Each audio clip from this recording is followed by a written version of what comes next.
DK ಶಿವಕುಮಾರ್ಗೆ ಕಾಲ ಕೂಡಿ ಬಂದಿದೆ. ಅಪ್ಪಟ ದೇವರ ಭಕ್ತರಾಗಿರೋ ಡಿಕೆಶಿ ಸಿಎಂ ಸ್ಥಾನಕ್ಕಾಗಿ ಸುತ್ತಿದ ದೇವಾಲಯಗಳೆಷ್ಟು, ಹೊತ್ತ ಹರಕೆಗಳೆಷ್ಟು, ಇದರ ಜೊತೆಗೆ ಹಾಕಿದ ಶ್ರಮ ಹೇಗಿತ್ತು? ಧಾರ್ಮಿಕ ಆಚರಣೆಗಳಿಗೆ ಅಪಾರ ಗೌರವ ಕೊಡ್ತಿದ್ದ ಡಿಕೆ ಉಪಮುಖ್ಯಮಂತ್ರಿಯಿಂದ ಮಂತ್ರಿ ಪಟ್ಟದವರೆಗೆ ಯಾತ್ರೆ ಹೇಗಿತ್ತು? ಅಜ್ಜಯ್ಯ ಡಿಕೆಶಿಗೆ ಒಲಿದಿದ್ ಹೇಗೆ? ಶುಭಗಳಿಗೆ ಬಂದಾಯ್ತು, ಒಳ್ಳೆ ಕಾಲ ಕೂಡಿ ಬಂತು. ಡಿಕೆಶಿ ಹೇಳ್ತಿದ್ದ ಆ ದಿನ ಬಂದೇ ಬಿಡ್ತು. ಎಸ್, ಡಿಕೆಶಿ ಹೇಳ್ತಿದ್ದ ಹಾಗೆ ಶುಭ ಕಾಲ ಬಂತು ಅಂದ್ರೆ ಯಾರು ತಡೆಯೋಕಾಗಲ್ಲ, ಯಾರು ಕೂಡ ಏನ್ ಮಾಡೋಕೂ ಆಗಲ್ಲ. ಎಷ್ಟೇ ಪ್ರಯತ್ನ ಪಟ್ರು ಬರೋ ಕಾಲ ಬಂದೇ ಬರುತ್ತೆ, ಅದನ್ನು ಯಾರು ಏನು ಮಾಡೋಕಾಗಲ್ಲ. ಇದೇ ಮಾತನ್ನೇ ಡಿಕೆಶಿ ಹೇಳಿದ್ರು. ಡಿಕೆಶಿ ಹೇಳಿರೋ ಈ ಮಾತಿನ ಹಿಂದೆ ಸಿಎಂ ಕುರ್ಚಿ ಪಡೆದುಕೊಳ್ಳೋ ಭರವಸೆಗಿತ್ತು. ಒಂದಲ್ಲ ಒಂದು ದಿನ ನಾನು ಸಿಎಂ ಆಗಿ ಆಗ್ತೀನಿ ಅನ್ನೋ ವಿಶ್ವಾಸವಿತ್ತು. ಈಗ ಅದೇ ವಿಶ್ವಾಸ ಡಿಕೆಶಿಯನ್ನು ಸಿಎಂ ಕುರ್ಚಿ ಹತ್ತಿರಕ್ಕೆ ತಂದು ಬಿಟ್ಟಿದೆ. ಸಿಎಂ ಕುರ್ಚಿ ಹತ್ತಿರಕ್ಕೆ ತಂದು ನಿಂದೆ ಈ ಕುರ್ಚಿ ಅಂತ ಹೇಳ್ತಿದೆ. ಕರ್ಮಣ್ಯೇ ವಾಧಿಕಾರಸ್ತೆ ಮಾ ಫಲೇಶು ಕದಾಚಲ. ಅಂದರೆ ನಮ್ಮ ಕೆಲಸ ನಾವು ಮಾಡಬೇಕು, ಫಲಾನುಫಲ ಆ ದೇವರಿಗೆ ಬಿಡಬೇಕು ಅಂತ ಹೇಳ್ತಿದ್ದ ಡಿಕೆ ಸಾಕಷ್ಟು ಶ್ರಮ ವಹಿಸಿಯೇ ಕುರ್ಚಿ ಕನಸನ್ನ ನನಸಾಗಿಸಿಕೊಂಡಿದ್ದಾರೆ. ಬಂತು ಶುಭ ಕಾಲ, ಶುಭ ಗಳಿಗೆ. ಡಿಕೆಶಿಗೆ ಕೂಡಿ ಬಂತು ಕಾಲ. ಸುತ್ತದ ದೇಗುಲವಿಲ್ಲ, ಹೊರದ ಹರಕೆಯಿಲ್ಲ, ಶ್ರಮವು ಅಷ್ಟಿಷ್ಟಲ್ಲ. ಕರ್ಮಣ್ಯೇ ವಾಧಿಕಾರಸ್ತೆ ಅಂತಿದ್ದ ಡಿಕೆ ಕುರ್ಚಿಗೆ ಹತ್ತಿರವಾಗಿದ್ದ ಹೇಗೆ? ಕಾಲ ಕೂಡಿ ಬಂದಾಗ ಯಾರು ಏನೂ ಮಾಡೋಕೆ ಸಾಧ್ಯವಿಲ್ಲ. ಕಾಲ ಕೂಡಿ ಬಂದಾಗ ಯಾರೇನೇ ಮಾಡಿದ್ರು ಬಂದಿರೋ ಕಾಲ ವಾಪಸ್ ಹೋಗಲ್ಲ. ಈಗ ಡಿಕೆಗೆ ಕಾಲ ಬಂದಿದೆ, ಕುರ್ಚಿ ಮೇಲೆ ಕುಳಿತುಕೊಂಡು ಒಳ್ಳೆ ಕಾಲ ಬಂದಿದೆ. ಅದಕ್ಕಾಗಿ ಸುತ್ತದ ದೇವಸ್ಥಾನವಿಲ್ಲ, ಮಾಡಿಸದ ಪೂಜೆಯೇ ಇಲ್ಲ, ಹೊರದ ಹರಕೆ ಇಲ್ಲ. ಎಲ್ಲೇ ಹೋದ್ರು ಅಲ್ಲಿರೋ ದೇವಸ್ಥಾನಕ್ಕೆ ಡಿಕೆಶಿ ಹೋಗ್ತಾಗಿದ್ರು.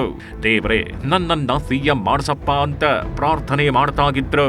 ಯಾವುದೇ ದೇವಸ್ಥಾನಕ್ಕೆ ಹೋದ್ರು ಪೂಜೆ, ವಿಶೇಷ ಪೂಜೆ ಅಂತ ಮಾಡಿಸ್ತಾಗಿದ್ರು. ಯಾವತ್ತೂ ಸಹ ಪ್ರಾರ್ಥನೆ ಮಾಡುವುದನ್ನ ನಿಲ್ಲಿಸಲೇ ಇಲ್ಲ. ಹೀಗೆ ಹಲವಾರು ಪ್ರಾರ್ಥನೆಗಳು ವಿಫಲವಾದ್ರು ಪ್ರಾರ್ಥನೆಯ ಮೇಲೆ ಡಿಕೆಶಿಗೆ ಇದ್ದ ನಂಬಿಕೆ ಕಡಿಮೆ ಆಗ್ಲೇ ಇಲ್ಲ. ಆ ನಂಬಿಕೆಗೆ ಈಗ ಉತ್ತರ ಸಿಕ್ಕಿದೆ. ಡಿಕೆ ಪ್ರಾರ್ಥನೆ ಫಲಿಸಿದೆ. ಡಿಕೆಶಿ ಹೇಳ್ತಾಗಿದ್ದಂತೆ ಪ್ರಯತ್ನ ಮತ್ತು ಪ್ರಾರ್ಥನೆ ಸಫಲವಾಗಿದೆ. ಶುಭ ಕಾಲ ಬಂದು ಡಿಕೆಶಿ ಬಳಿಗೆ ಸಿಎಂ ಕುರ್ಚಿಯನ್ನ ತಂದು ಬಿಟ್ಟಿದೆ.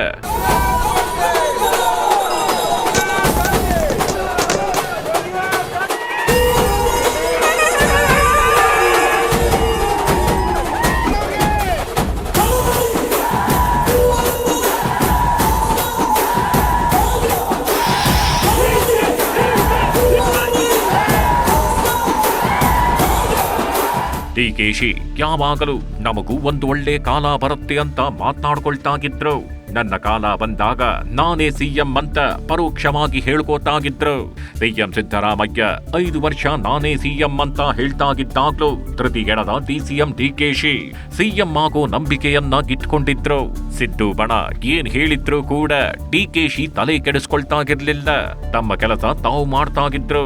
ತಾವು ಮಾಡೋ ಕೆಲಸವೇ ತಮಗೆ ಫಲ ನೀಡುತ್ತೆ, ನಾವು ಕೆಲಸ ಮಾಡೋದು ಮಾತ್ರ, ಫಲ ಕೊಡೋದು ಬಿಡೋದು ದೇವರಿಗೆ ಬಿಟ್ಟಿದ್ದು ಅಂತ ಸಂಸ್ಕೃತದಲ್ಲಿ ಶ್ಲೋಕ ಹೇಳ್ತಾಗಿದ್ರು. ಕರ್ಮಣ್ಯೇ ವಾಧಿಕಾರಸ್ತು ಮಾಫಲೇಶು ಕದಾಚಲ. ಮಾಡೋ ಪ್ರಯತ್ನ ಎಲ್ಲ ಭಗವಂತನ ಮಾಡೋಣ, ಫಲ ಭಗವಂತ ಕೊಡ್ತಾನೆ. ಧರ್ಮದ ಬಗ್ಗೆ ನಂಬಿಕೆ ಇಟ್ಕೊಂಡಿರೋನೆ. ನನ್ನ ಒಡೆತಕ್ಕೋಸ್ಕರ, ರಾಜ್ಯದ ಒಡೆತಕ್ಕೋಸ್ಕರ, ನಮ್ದಂತ ಜನರಿಗೋಸ್ಕರ, ಸಮಾಜಕ್ಕೋಸ್ಕರ ಒಳ್ಳೇದಾಗಲಿ ಅಂತೇಳಿ ನಾನು ಪ್ರಾರ್ಥನೆ ಮಾಡೋದು. ಡಿಕೆಶಿ ಹೇಳ್ತಾಗಿದ್ದಿದ್ದು ಇಷ್ಟೇ. ನನಗೆ ಯಾರ ಬೆಂಬಲ ಬೇಡ ಅಂತಿದ್ದ ಡಿಕೆಶಿ ನನಗೆ ಕಾಂಗ್ರೆಸ್ ಕಚೇರಿಯೇ ದೇವಸ್ಥಾನ ಆಗಿದ್ದಂತೆ ಅಂತ ಹೇಳ್ತಾಗಿದ್ರು. ಶಾಸಕರ ಬೆಂಬಲ ಬೇಡ ಅಂತಿದ್ದ ಅವರು ನನ್ನ ಕೆಲಸ ನಾನು ಮಾಡ್ತೀನಿ ಅಷ್ಟೇ ಸಾಕು ಅಂತ ಹೇಳ್ತಾಗಿದ್ರು. ಕೇವಲ ಪ್ರಾರ್ಥನೆಗಳನ್ನ ಮಾತ್ರ ಅಲ್ಲ, ಡಿಕೆಶಿ ಅದಕ್ಕಾಗಿ ಭಾರಿ ಶ್ರಮ ವಹಿಸಿದ್ರು. ಆ ಶ್ರಮದಿಂದಾದ ನಂಬಿಕೆಯಿಂದಲೇ ಡಿಕೆಶಿ ಸಿಎಂ ಆಗೋ ಕನಸನ್ನ ಕಾಣ್ತಾಗಿದ್ರು. ನಾನು ಮಾಡಿದ ಕೆಲಸಕ್ಕೆ ನಂಗೆ ಕೂಲಿ ಕೊಡಿ ಅಂತ ನೇರವಾಗಿ ಸಿಎಂ ಹುದ್ದೆಗೆ ಡಿಕೆಶಿ ಬೇಡಿಕೆ ಇಡ್ತಾಗಿದ್ರು. ಅಲ್ಲಿ ಹೈಕಮಾಂಡ್ ಅನ್ನ ಭೇಟಿ ಮಾಡಿ ಸಿಎಂ ಹಕ್ಕೊತ್ತಾಯವನ್ನ ಮಂಡಿಸ್ತಾಗಿದ್ರು. ಆದರೆ ಅದರಿಂದಾಗಿ ಯಾವ ಉಪಯೋಗವೂ ಆಗ್ಲೇ ಇಲ್ಲ. ಹೈಕಮಾಂಡ್ ಅನ್ನ ನಂಬಿಕೂರದ ಡಿಕೆಶಿ ಹೆಚ್ಚು ನಂಬಿಕೆ ಇಟ್ಟಿದ್ದು ಪ್ರಾರ್ಥನೆಯಲ್ಲದೆ. ದೇವಾಲಯಗಳಲ್ಲೂ ಪ್ರಾರ್ಥನೆ, ಹೈಕಮಾಂಡ್ ಬಳಿಯೂ ಪ್ರಾರ್ಥನೆ. 2023ರಲ್ಲಿ ಕಾಂಗ್ರೆಸ್ ಅಧಿಕಾರಕ್ಕೆ ಬಂದಾಗ 2.5 ವರ್ಷದ ಅಧಿಕಾರ ಹಂಚಿಕೆ ಒಪ್ಪಂದ ಆಗಿತ್ತೋ ಇಲ್ವೋ ಗೊತ್ತಿಲ್ಲ. ಆದ್ರೆ 2.5 ವರ್ಷದ ನಂತರ ಸಿಎಂ ಆಗೋಕೆ ಡಿಕೆಯ ಪ್ರಯತ್ನ ಜಾಸ್ತಿನೇಗಿತ್ತು. ಎಷ್ಟರ ಮಟ್ಟಿಗೆ ಅಂದ್ರೆ ದಿಲ್ಲಿಗೆ ಹೋಗಿ ಬಂದು ಡಿಕೆಶಿಗೆ ಸುಸ್ತಾಗಿತ್ತು. ಆದ್ರೆ ಯಾವುದೇ ಕಾರಣಕ್ಕೂ ಡಿಕೆಶಿ ಧೃತಿಗೆಟ್ಟಿರ್ಲಿಲ್ಲ. ತಮ್ಮ ಪ್ರಯತ್ನ ಮುಂದುವರೆಸಿದ್ರು. ಕೊನೆಗೆ ಮೇ ಕೊನೆ ವಾರ ಡಿಕೆಶಿ ಪ್ರಯತ್ನ ಫಲಿಸಿದೆ. ಪ್ರಯತ್ನದ ಜೊತೆಗೆ ಪ್ರಾರ್ಥನೆ ಅತಿ ಹೆಚ್ಚು ಕೆಲಸ ಮಾಡಿದೆ.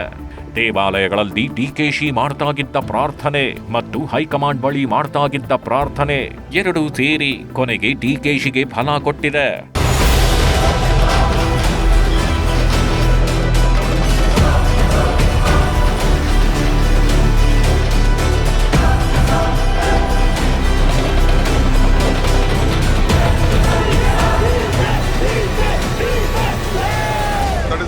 I said on the day. ನನ್ನ ರಾಜಕಾರಣದ ಬದುಕಿನಲ್ಲಿ ಒಂದು ಐತಿಹಾಸ ಪುಟಕ್ಕೆ ಸೇರ್ತಿದೆ ಅಂತ ಹೇಳಿ ನಾನು ಒಟ್ಟಾಗಿ ಯೋಚಿಸೋದು ಪ್ರಗತಿ, ಒಟ್ಟಾಗಿ ಕೆಲಸ ಮಾಡೋದೇ ಯಶಸ್ಸು. ರಾಜ್ಯದಲ್ಲಿ ಕಾಂಗ್ರೆಸ್ ಅನ್ನು ಅಧಿಕಾರಕ್ಕೆ ತರಲು ಡಿಕೆಶಿ ಶ್ರಮ ಅಷ್ಟಿಷ್ಟಲ್ಲ. ಡಿಕೆಶಿ ಪಾಲಿನ ಮೊದಲ ಶುಭಗಳಿಗೆ ಅಂದ್ರೆ 2023ರ ವಿಧಾನಸಭಾ ಚುನಾವಣೆಯಲ್ಲಿ ಕಾಂಗ್ರೆಸ್ಗೆ ಭರ್ಜರಿ ಬಹುಮತ ಸಿಕ್ಕಿದ್ದು. ಕಾಂಗ್ರೆಸ್ನ ಅಭೂತಪೂರ್ವ ಗೆಲುವು ಕೆಪಿಸಿಸಿ ಅಧ್ಯಕ್ಷರಾಗಿದ್ದ ಡಿಕೆಶಿ ಶಕ್ತಿ ಏನು ಅಂತ ಪ್ರೂವ್ ಮಾಡಿತ್ತು. ಕರಾರುವಾಕ್ಕಾಗಿ ಫಲಿತಾಂಶ ಇಷ್ಟೇ ಬರುತ್ತೆ ಅಂತ ಹೇಳಿದ್ದ ಡಿಕೆಶಿ ಪಕ್ಷದ ಮೇಲೆ ತನಗೆಷ್ಟು ಹಿಡಿತ ಇದೆ ಅನ್ನೋದನ್ನ ಸಾಬೀತು ಮಾಡಿದ್ರು. ಫಲಿತಾಂಶ ಬಂದ ಮೇಲೆ ಆ ಫಲಿತಾಂಶ ಕಂಡು ಕಣ್ಣೀರು ಹಾಕಿದ್ದನ್ನು ಯಾರೂ ಮರೆಯುವಂತಿಲ್ಲ. I can't forget Srimati Sonia Gandhi coming to meet me in jail when all these BJP people put me under jail. So I rather choose to be in jail than having an office. That is the confidence what Gandhi family and the Congress party in the entire country restored on me. I thank all my leaders in the state, including Mr. Siddaramaiah, all the MLAs, all the party officers and the workers from the block to the booth level who took up the responsibility.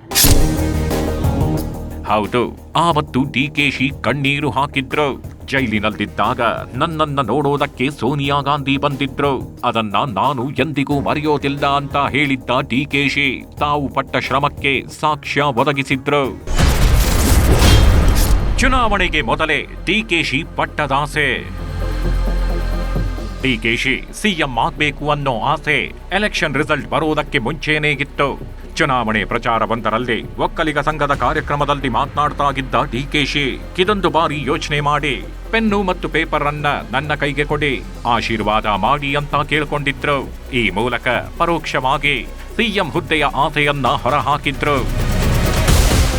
ಏನ್ ಮಾಡ್ತಿರೋ ನನಗೆ ಗೊತ್ತಿಲ್ಲ. ಅವಕಾಶ ನಿಮ್ಮ ಮನೆ ಬಾಗಿಲಿಗೆ ಬಂದಿದೆ, ಕಳ್ಕೊಳ್ಳೋಕೆ ಹೋಗ್ಬಿಡಿ. ಪೆನ್ನು ಪೇಪರ್ ಕೊಡಿ, ಅದನ್ನು ಹೆಂಗೆ ಪೆನ್ನು ಪೇಪರ್ ಹೆಂಗೆ ಉಳಿಸ್ಕೊಳ್ಬೇಕು ಅಂತ ನನಗೆ ಗೊತ್ತಿದೆ. ನಾನು ಹಿಂದೆ ಬಂದು ಈ ಸಂಘದಲ್ಲಿ ನಾನು ಹೇಳಿದ್ದೇನೆ, ನಿಮ್ಮ ಆಶೀರ್ವಾದ ನಮ್ಮ ಮೇಲಿರಲಿ. ನಿಮ್ಮ ಹೋರಾಟಕ್ಕೆ ಜಯವಾಗಲಿ. ಶ್ರೀಗಳ ಮಾರ್ಗದರ್ಶನದಂತೆ ನಾವೆಲ್ಲ ಸೇರಿ ನಡೆಯೋಣ. ಡಿಕೆ ಈ ರೀತಿ ಹೇಳ್ಕೊಂಡೇನೋ ಒಕ್ಕಲಿಗ ಮತಗಳನ್ನ ಸೆಳೆಯೋಕೆ ಪ್ರಯತ್ನ ಪಟ್ರು. ಡಿಕೆಶಿ ಮಾತನ್ನ ಕೇಳಿ ಕೆಲವು ಒಕ್ಕಲಿಗರು ಮತ ಹಾಕಿದ್ರು. ಡಿಕೆಶಿ ಸಿಎಂ ಆಗ್ತಾರೆ ಅನ್ನೋ ಆಸೆ ಅವರಲ್ಲಿತ್ತು. ಆದರೆ ಹೈಕಮಾಂಡ್ ಸಿದ್ದರಾಮಯ್ಯಗೆ ಮಣೆ ಹಾಕ್ತು. ಡಿಕೆಶಿ ಪ್ರಾರ್ಥನೆ ಮತ್ತು ಪ್ರಯತ್ನ ನೀರಲ್ಲಿ ಹೋಮ ಮಾಡಿದಂತಾಯ್ತು. ಆಗ ಸಿಎಂ ಸ್ಥಾನ ತಪ್ಪಿದ ಬಗ್ಗೆ ಡಿಕೆಶಿ ಹೇಳಿದ್ದೇನು ಗೊತ್ತಾ? ಇಲ್ಲಿದೆ ನೋಡಿ. ಈಗ ನನ್ನ ಚೀಫ್ ಮಿನಿಸ್ಟರ್ ಮಾಡಬೇಕು ಅಂತ ನೀವೆಲ್ಲ ಇಷ್ಟು ಓಟ್ ಕೊಟ್ರಿ, ಏನ್ ಮಾಡ್ತೀರಿ? ಒಂದು ತೀರ್ಪು ತೆಗೆದುಕೊಂಡ್ರು. ರಾಹುಲ್ ಗಾಂಧಿ ಅವರು, ಸೋನಿಯಾ ಗಾಂಧಿ ಅವರು, ಖರ್ಗೆ ಅವರು ನನಗೇನೋ ಒಂದು ಹಿತವಚನ ಹೇಳಿದ್ರು. ನಾನು ಅವ್ರ ಮಾತಿಗೆ, ಹಿರಿಯರ ಮಾತಿಗೆ ತಲೆ ಬಾಗ್ಬೇಕಲ್ವಾ? ತಾಳ್ಮೆಯಿಂದ ಇರಬೇಕು. ಆದ್ರೆ ದೇವರು ನೀವೆಲ್ಲ ಏನು ಆಸೆ ಇಟ್ಕೊಂಡಿದ್ದೀರಿ, ಆಸೆ ಯಾವತ್ತೂ ಕೂಡ ಹುಸಿ ಆಗುದಿಲ್ಲ. ತಾಳ್ಮೆಯಿಂದ ನಾವಿರೋಣ. ಡಿಕೆಶಿ ಸುತ್ತಿದ ದೇವಾಲಯಗಳೆಷ್ಟು? ಡಿಕೆಶಿ ಎಲ್ಲೇ ಹೋದ್ರು, ಯಾವುದೇ ಕಾರ್ಯಕ್ರಮಕ್ಕೆ ಹೋದ್ರು ಅಲ್ಲೊಂದು ದೇವಸ್ಥಾನಕ್ಕೆ ಹೋಗಿ ಬರ್ತಾಗಿದ್ರು. ತಮ್ಮಗಿಷ್ಟಾರ್ಥ ಸಿದ್ಧಿಗಾಗಿ ಪೂಜೆ ಮಾಡಿಸೋದು ಕನ್ಫರ್ಮ್ ಆಗಿರ್ತಿತ್ತು. ಮೈಸೂರಿನ ಚಾಮುಂಡೇಶ್ವರಿ ದೇವಸ್ಥಾನ, ಮಧ್ಯಪ್ರದೇಶದ ಮಹಾಕಾಲೇಶ್ವರ ದೇವಸ್ಥಾನ, ಶೃಂಗೇರಿ ಶಾರದಾಂಬೆಯ ದೇವಸ್ಥಾನ, ಧರ್ಮಸ್ಥಳ, ಗೋಕರ್ಣ ಅಷ್ಟೇ ಅಲ್ಲದೆ ತಮಿಳುನಾಡಿನ ಎಷ್ಟೋ ದೇವಾಲಯಗಳನ್ನ ಸುತ್ತಿ ಇಷ್ಟಾರ್ಥ ಸಿದ್ಧಿಗೆ ಪ್ರಾರ್ಥನೆ ಮಾಡಿದ್ರು ಡಿಕೆಶಿ.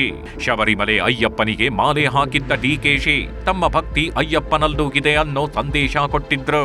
ಪ್ರಯಾಗ್ರಾಜ್ ಮತ್ತು ಶನಿ ದೇವಸ್ಥಾನದಂತಹ ಪ್ರಸಿದ್ಧ ದೇವಾಲಯಗಳು ಡಿಕೆಶಿ ಟೆಂಪಲ್ ರನ್ ಮಾಡಿದ್ದ ದೇವಾಲಯಗಳ ಪಟ್ಟಿಯಲ್ಲಿವೆ. ಎಷ್ಟೇ ದೇವಸ್ಥಾನಗಳನ್ನ ಸುತ್ತಿದ್ರು ಡಿಕೆಶಿಗೆ ಆಪ್ತ ದೇವಾಲಯ ನೊಣವಿನಕೆರೆ. ಯಾವುದೇ ಮಹತ್ತರ ಕಾರ್ಯ ಮಾಡಬೇಕು ಅಂದ್ರು ಡಿಕೆಶಿ ನೊಣವಿನಕೆರೆ ಅಜ್ಜಯ್ಯನ ಮಠಕ್ಕೆ ಹೋಗಿ ಅಲ್ಲಿ ಆಶೀರ್ವಾದ ಪಡೆದು ನಂತರವೇ ಕೆಲಸ ಆರಂಭಿಸ್ತಾಗಿದ್ರು. ಈಗಲೂ ಅಷ್ಟೇ ಸೋಮವಾರ ದಿಲ್ಲಿಗೆ ಹೋಗೋದಕ್ಕೂ ಮುನ್ನ ಡಿಕೆಶಿ ನೊಣವಿನಕೆರೆ ಅಜ್ಜಯ್ಯನ ದೇವಸ್ಥಾನಕ್ಕೆ ಹೋಗಿ ಬಂದಿದ್ರು. ದಿಲ್ಲಿಯಲ್ಲಿ ಎಲ್ಲ ಒಳ್ಳೆಯದಾಗ್ಲಿ ಅಂತ ಅಜ್ಜಯ್ಯನಲ್ಲಿ ಪ್ರಾರ್ಥನೆ ಸಲ್ಲಿಸಿದ್ರು. ಆ ನಂತರ ದಿಲ್ಲಿ ಫ್ಲೈಟ್ ಹತ್ತಿದ್ದ ಡಿಕೆಶಿ ಪ್ರಾರ್ಥನೆ ಕೊನೆಗೂ ಫಲಿಸಿದೆ. ಡಿಕೆಶಿ ಪ್ರತಿಯೊಂದು ಮುಖ್ಯವಾದ ಕೆಲಸ ಮಾಡುವಾಗ್ಲೂ ಅಜ್ಜಯ್ಯನವರ ಅನುಮತಿ ಪಡೆದೇ ಮುಂದಿನ ಹೆಜ್ಜೆ ಇಡ್ತಾರೆ. 2023 ಚುನಾವಣೆ ಟೈಮ್ನಲ್ಲಂತೂ ನಾಮಪತ್ರ ಸಲ್ಲಿಸುವಾಗ, ಪಕ್ಷದ ಅಭ್ಯರ್ಥಿಗಳಿಗೆ ಬಿ ಫಾರಂ ನೀಡುವಾಗ, ಹೀಗೆ ಎಲ್ಲಾ ಕೆಲಸಗಳಿಗೂ ಮುಂಚೆ ಅಜ್ಜಯ್ಯನವರ ಆಶೀರ್ವಾದ ಪಡೆದೇ ಡಿಕೆಶಿ ಮುಂದಿನ ಕೆಲಸ ಮಾಡಿದ್ರು. ಆಗಾಗ ಅಲ್ಲಿ ಹೋಮ ಹವನ ನೆರವೇರಿಸಿದ್ದಾರೆ ಡಿಕೆಶಿ.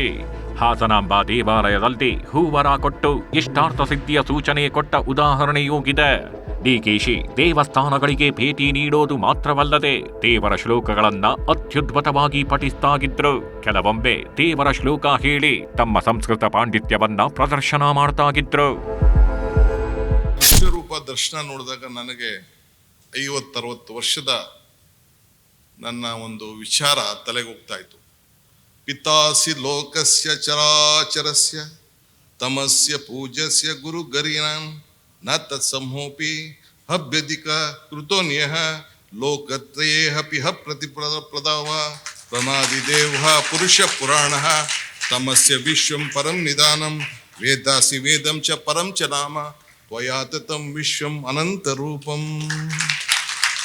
ಗುರುಗಳೇ, ತಪ್ಪೇನಾರು ಹೇಳಿದ್ರೆ ಕ್ಷಮಿಸ್ಬಿಡು.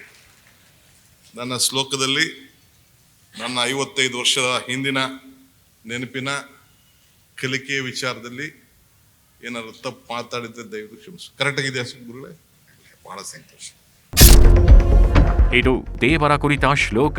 ನೀನೇ ಶ್ರೇಷ್ಠ, ನಿನ್ನ ಬಿಟ್ಟರೆ ಬೇರಾರೂ ಇಲ್ಲ, 3 ಲೋಕಗಳಲ್ಲಿ ನಿನ್ನ ಸರಿಸಮನಾದವರು ಯಾರೂ ಇಲ್ಲ ಅನ್ನೋದು ಡಿಕೆಶಿ ಹೇಳಿದ ಶ್ಲೋಕದ ರಹಸ್ಯ.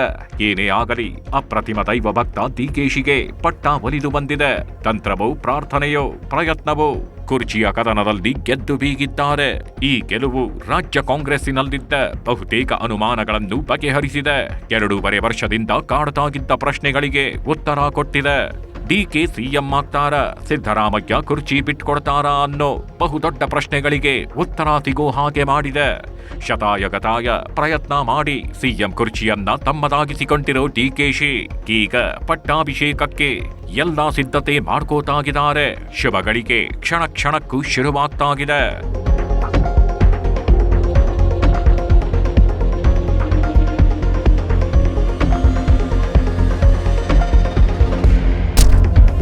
ಸಿಎಂ ಆಗಿ ಅಧಿಕಾರ ಸ್ವೀಕರಿಸೋದಕ್ಕೆ ಮುನ್ನವೇ ಡಿಕೆಶಿಗೆ ಸವಾಲುಗಳು ಎದುರಾಗಿವೆ.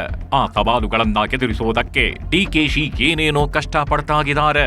ಮೊದಲಿಗೆ ಡಿಕೆ ಎದುರಿಸ್ತಾಗಿರೋದು ಸಿದ್ದು ಬಣದ ವಿರೋಧವನ್ನು ಎದುರಿಸೋದರ ಜೊತೆಗೆ ಪುನಾರಚನೆಯಾಗಲಿರೋ ಸಂಪುಟದ ಸವಾಲನ್ನು ಎದುರಿಸಬೇಕಾಗತ್ತೆ. ಅಧಿಕಾರ ಹಸ್ತಾಂತರ ಸುಗಮವಾಗಿ ಆದರೂ ಸಹ ಆಡಳಿತ ನಡೆಸೋದು ಕೂಡ ಡಿಕೆಶಿಗೆ ಸುಲಭವಲ್ಲ ಅಂತ ಹೇಳಲಾಗ್ತಿದೆ. ಆದ್ದರಿಂದ ಹಲವಾರು ಕಷ್ಟಗಳನ್ನ ಎದುರಿಸಬೇಕಾಗುತ್ತದೆ. ಈ ಎಲ್ಲಾ ಕಷ್ಟಕ್ಕೂ ಡಿಕೆಶಿ ಅಜ್ಜಯ್ಯನ ಬಳಿಗೆ ಹೋಗೋದು ಪಕ್ಕ. ಈಗಲೂ ಪಟ್ಟಾಭಿಷೇಕಕ್ಕೆ ಅಜ್ಜಯ್ಯನೇ ದಿಕ್ಕು. ಡಿಕೆಶಿ ಪಟ್ಟಾಭಿಷೇಕ ನಿರ್ಧರಿಸೋದು ಅಜ್ಜಯ್ಯ. ಡಿಕೆಶಿ ಪಟ್ಟಾಭಿಷೇಕದ ಸಮೀಪ ಬಂದಿದ್ದಾರೆ. ಇನ್ನೇನಿದ್ರು ಪಟ್ಟಾಭಿಷೇಕ ಒಂದೇ ಬಾಕಿ. ಆದ್ರೆ ಅಲ್ಪ ಸ್ವಲ್ಪ ಅಡೆತಡೆಗಳು ಈಗ ಎದುರಾಗಿವೆ. ಸಿದ್ದರಾಮಯ್ಯ ರಾಜೀನಾಮೆ ಸಲ್ಲಿಸಬೇಕಾದ್ರೆ ರಾಜ್ಯಪಾಲರು ಇಲ್ಲದೇ ಇರೋದು ಡಿಕೆಶಿಗೆ ಸ್ವಲ್ಪ ತೊಂದರೆಯನ್ನುಂಟು ಮಾಡಿದೆ. ಸಿದ್ದರಾಮಯ್ಯ ರಾಜೀನಾಮೆ ಕೊಡೋ ವೇಳೆ ರಾಜ್ಯಪಾಲರು ಲಭ್ಯವಿಲ್ಲದ ಕಾರಣ ಸಿದ್ದು ತಮ್ಮ ರಾಜೀನಾಮೆ ಪತ್ರವನ್ನು ರಾಜ್ಯಪಾಲರ ವಿಶೇಷ ಕಾರ್ಯದರ್ಶಿಗೆ ಸಲ್ಲಿಕೆ ಮಾಡಿದ್ದಾರೆ. ಸಿದ್ದು ತಮ್ಮ ಸ್ಥಾನಕ್ಕೆ ರಾಜೀನಾಮೆ ಪತ್ರವನ್ನ ಕೊಟ್ಟಿರೋದು ಓಕೆ, ಆದರೆ ತಾಂತ್ರಿಕವಾಗಿ ಸಿಎಂ ರಾಜೀನಾಮೆ ಇನ್ನೂ ಅಂಗೀಕಾರವಾಗಿಲ್ಲ. ಸಾಂವಿಧಾನಿಕ ನಿಯಮಗಳ ಪ್ರಕಾರ ರಾಜ್ಯಪಾಲರು ಖುದ್ದಾಗಿ ಈ ಪತ್ರವನ್ನ ಪರಿಶೀಲಿಸಿ ಅಂಗೀಕರಿಸುವವರೆಗೂ ಸಿದ್ದರಾಮಯ್ಯ ಅವರ ರಾಜೀನಾಮೆ ಪ್ರಕ್ರಿಯೆ ಪೂರ್ಣಗೊಳ್ಳೋದಿಲ್ಲ. ಇದು ಡಿಕೆ ಸಿಎಂ ಆಗೋಕೆ ಸ್ವಲ್ಪ ಮಟ್ಟದ ಅಡ್ಡಿಯಾಗಿದೆ ಅಂದ್ರೆ ತಪ್ಪಾಗಲ್ಲ. ಸಿದ್ದರಾಮಯ್ಯ ಕೊಟ್ಟಿರೋ ರಾಜೀನಾಮೆ ಪತ್ರವನ್ನು ರಾಜ್ಯಪಾಲರು ಅಧಿಕೃತವಾಗಿ ಸ್ವೀಕರಿಸಿ ಅಂಗೀಕಾರದ ಮುದ್ರೆ ಒತ್ತಿದ ನಂತರವಷ್ಟೇ ಡಿಕೆಶಿ ಸಿಎಂ ಆಗೋ ಪ್ರಕ್ರಿಯೆ ಶುರುವಾಗತ್ತೆ. ರಾಜೀನಾಮೆ ನೀಡಿರೋ ಸಿದ್ದರಾಮಯ್ಯ ಒಂದು ಬಾರಿ ಡಿಕೆಶಿಯೇ ಸಿಎಂ ಅಂತ ಹೇಳಿದ್ರೆ, ಮತ್ತೊಂದು ಬಾರಿ ಮುಂದಿನ ಸಿಎಂ ಅನ್ನು ನಿರ್ಧಾರ ಮಾಡೋದು ಹೈಕಮಾಂಡ್ ಮತ್ತು ಸಿಎಲ್ಪಿ ಸಭೆ ಅಂತ ಹೇಳಿದ್ದಾರೆ. ಒಂದು ವೇಳೆ ಹೀಗಿರೋ ಪರಿಸ್ಥಿತಿಯಲ್ಲಿ ಸಿಎಲ್ಪಿ ಸಭೆ ನಡೆದರೆ ಸಿದ್ದರಾಮಯ್ಯ ಬೆಂಬಲಿಗ ಶಾಸಕರು ಭಾರೀ ವಿರೋಧ ವ್ಯಕ್ತಪಡಿಸೋ ಸಾಧ್ಯತೆ ಇದೆ. ಆದ್ದರಿಂದ ಒನ್ ಲೈನ್ ಅಜೆಂಡಾ ಇಟ್ಕೊಂಡು ಡಿಕೆಶಿ ಸಿಎಂ ಆಗೋಕೆ ಸಿಎಲ್ಪಿ ಮೀಟಿಂಗ್ ನಡೆಸಬೇಕು ಅಂತ ಕಾಂಗ್ರೆಸ್ ತೀರ್ಮಾನಿಸೋ ಸಾಧ್ಯತೆ ಇದೆಯಂತೆ. ಇದು ಕೂಡ ಡಿಕೆಶಿಗೆ ಎದುರಾಗಲಿರೋ ತೊಂದರೆ. ದಿಲ್ಲಿಯಿಂದ ಬಂದ ಮೇಲೆ ಅಜ್ಜಯ್ಯನ ಆಶೀರ್ವಾದ. ಸಿದ್ದರಾಮಯ್ಯ ಸಿಎಂ ಸ್ಥಾನಕ್ಕೆ ರಾಜೀನಾಮೆ ಕೊಟ್ಟ ಮೇಲೆ ದಿಲ್ಲಿಗೆ ಹೋಗಿದ್ದಾರೆ. ದಿಲ್ಲಿಯಲ್ಲಿ ಹೈಕಮಾಂಡ್ ಜೊತೆ ಮಾತಾಡಲಿರೋ ಸಿದ್ದು ಇಷ್ಟು ವರ್ಷ ತಮಗೆ ಸಿಎಂ ಆಗೋದಕ್ಕೆ ಅವಕಾಶ ನೀಡಿದ ಹೈಕಮಾಂಡ್ಗೆ ವಂದನೆ ಸಲ್ಲಿಸ್ತಾರಂತೆ. ಇದರ ಜೊತೆಗೆ ತಮ್ಮ ಆಪ್ತರ ಪರವಾಗಿ ಹಲವಾರು ದಾಳಗಳನ್ನ ಪ್ರಯೋಗಿಸೋ ಸಾಧ್ಯತೆಯಿದೆ. ಸಿದ್ದು ದಿಲ್ಲಿಗೆ ಹೋದ್ಮೇಲೆ ಅವರ ಬೆನ್ನಿಂದೆ ಡಿಕೆಶಿ ಕೂಡ ದಿಲ್ಲಿ ಫ್ಲೈಟ್ ಹತ್ತಿದ್ದಾರೆ. ಸಿಎಂ ಆಗೋಕೆ ಅವಕಾಶ ಕೊಟ್ಟಿರೋ ಹೈಕಮಾಂಡ್ಗೆ ವಂದನೆ ಹೇಳಿ ಮುಂದೇನು ಮಾಡಬೇಕು ಅಂತ ಸೂಚನೆಗಳನ್ನ ತಗೊಂಡು ಬರ್ತಾರಂತೆ. ಅವರು ದಿಲ್ಲಿಯಿಂದ ಬಂದ ಮೇಲೆ ನೊಣವಿನಕೆರೆ ಮಠಕ್ಕೆ ಹೋಗಿ ಅಲ್ಲಿ ಪ್ರಮಾಣ ವಚನದ ಡೇಟು ಟೈಮು ಫಿಕ್ಸ್ ಮಾಡಿಕೊಂಡು ಬರಲಿದ್ದಾರೆ ಅಂತ ಹೇಳಲಾಗ್ತಿದೆ. ದೋಷ ಗಮನದಲ್ಲಿಟ್ಟು ಡಿಕೆಶಿ ಆಡಳಿತ ಮಾಡಬೇಕು. ಡಿಕೆಶಿಗೆ ಸಿಎಂ ಪಟ್ಟ ಫಿಕ್ಸ್ ಆಗ್ತಿದ್ದಂತೆ ನೊಣವಿನಕೆರೆಯ ಕಾಡಸಿದ್ದೇಶ್ವರ ಮಠದ ಡಾಕ್ಟರ್ ಕರಿ ವೃಷಭ ಶಿವಯೋಗೀಶ್ವರ ಸ್ವಾಮೀಜಿ ಪ್ರತಿಕ್ರಿಯಿಸಿದ್ದಾರೆ. ಶಾಸ್ತ್ರದ ಪ್ರಕಾರ ಸಕಲ ದೋಷವನ್ನ ನೋಡಿಕೊಂಡು ಡಿಕೆಶಿ ನಡೆದುಕೊಳ್ಳಬೇಕು. ಶ್ರೀಮಠದ ಆಶೀರ್ವಾದ ಡಿಕೆ ಶಿವಕುಮಾರ್ ಅವರಿಗೆ ಇರುತ್ತದೆ ಎಂದಿದ್ದಾರೆ ಸ್ವಾಮೀಜಿ. ಸಮಯದ ಅವಕಾಶಕ್ಕಾದು ಅವರು ಒಂದು ಪರಿಪೂರ್ಣವಾಗಿರ್ತಕ್ಕಂಥ ಸ್ಥಾನಮಾನವನ್ನು ಕಲ್ಪಿಸ್ಕೊಡ್ತಾರೆ. ತದನಂತರ ಶ್ರೀಮಠದ ಆಶೀರ್ವಾದ ಅವ್ರಿಗೆ ಇರ್ತೈತಿ. ತಮ್ಮೆಲ್ಲರ ಅಭಿಪ್ರಾಯದ ಮೇರೆಗೆ ಅವರು ಉತ್ತಮವಾಗಿರ್ತಕ್ಕಂಥ ರಾಜ ಪ್ರತ್ಯಕ್ಷ ದೇವತಾ. ಆ ರಾಜ್ಯ ಒಂದು ಆಳ್ತಕ್ಕಂಥ ಹಿಂದಿನ ಕಾಲದಲ್ಲಿ ರಾಜ್ಯ ಭಾಳ ಸೌಹಾರ್ದತೆಯಿಂದ ರೈತರನ್ನು, ರಾಜಕೀಯ ಮುತ್ಸದ್ದಿಗಳನ್ನು, ವ್ಯಾವಹಾರಿಕವಾಗಿರ್ತಕ್ಕಂಥ ಸೈನಿಕರಿಗೆ ಎಲ್ಲ ಸೌಹೃದಯದಿಂದ ಏನು ಸೇವೆ ಮಾಡ್ತಿದ್ರು, ಮುಂದೆ ಆ ಶಕ್ತಿ ಸಾಮರ್ಥ್ಯ ಮಾನವ ಧರ್ಮಕ್ಕೆ ಜಯವಾಗಲಿ, ಧರ್ಮದಿಂದಲೇ ವಿಶ್ವಕ್ಕೆ ಶಾಂತಿ, ಶ್ರೀಮಠದ ಧರ್ಮದ ಧ್ವಜವನ್ನು ಅವರಿಗೆ ಕೊಟ್ಟು ಆಶೀರ್ವಾದ ನಾವು ದಯಪಾಲಿಸ್ತಾರು ಇದ್ದೀವಿ. ಆ ಸಮಯದ ಅವಕಾಶ ಬರ್ತಾ ಇದೆ.